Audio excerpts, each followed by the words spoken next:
Yo, what's up mga kaibigan? Nalina tayo magkwentuhan. Sa second night ng back-to-back ng Lakers ay inilista bilang out si Luka Doncic, LeBron James, Rui Hachimura at Jackson Hayes, habang listed naman as doubtful o malabo na maglaro sila Gabe Vincent at Dorian Finney-Smith, at questionable naman si Trey Jemison. So good luck nga sa Lakers na inaasahan na may starting 5 ni Goodwin, Austin Reeves, Dalton Knecht, Vando at Alex Len kontra sa malakas na team ng Denver Nuggets mamaya. May kasabihan nga na bilog ang bola, subalit minsan nga ay kailangan din nga natin na maging makatotohanan. Malabo nga talaga na manalo ang Lakers mamaya. Hindi imposible, subalit hindi nga mataas ang tsansa na mangyari ito.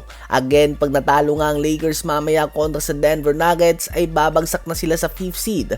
Bukod na lamang kung ang Dallas Mavericks sa tulad ng Lakers ay halos wala na ang kanilang buong starting 5 ay matalo ang Houston Rockets mamaya sa kanilang tapatan. Ano ba masasabi nyo tungkol dito?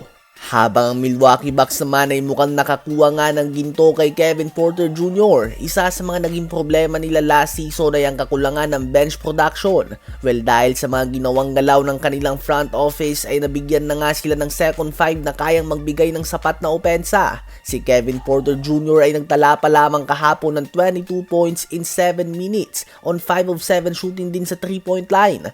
Ngayon nga sa Bucks ay nag-average siya ng 10 points per game sa average playing time lamang na 16 minutes per game.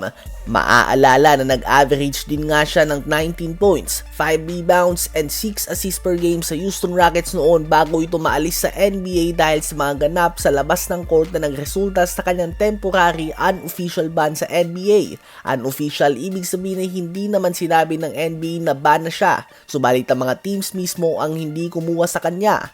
Ganun pa man, bukod nga sa kanya, si Gary Trent Jr. at Jericho Sims ay solid numbers din ang binibigay sa Bucks bench, at kapag bumalik pa nga si Bobby Portis sa isang double-double machine ay malaking tulong din ito sa kanilang team.